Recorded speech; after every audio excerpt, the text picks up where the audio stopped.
ஒரு தாளிப்பு கரண்டி வச்சு எண்ணெய் ஊற்றிருக்குறோம்.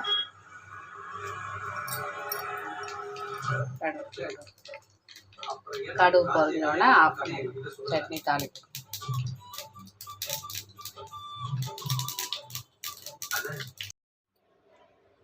இப்போ வந்து பொட்டுக்கடலை சட்னிக்காக இப்போ நம்ம ரெடி பண்ணி வச்சுருக்குறோம்.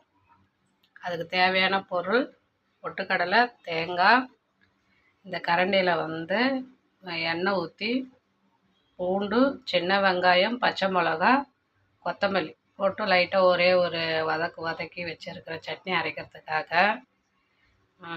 அரைச்சாச்சு. இப்போ வந்து நம்ம ஜாருக்கு மாற்றிக்கலாம்.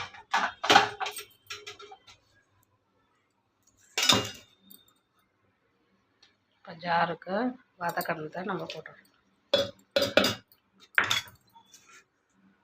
இதில் இந்த தேங்காயும் பொட்டுக்கடலையும் போட்டுக்கிறோம். தேவையான அளவு உப்பு.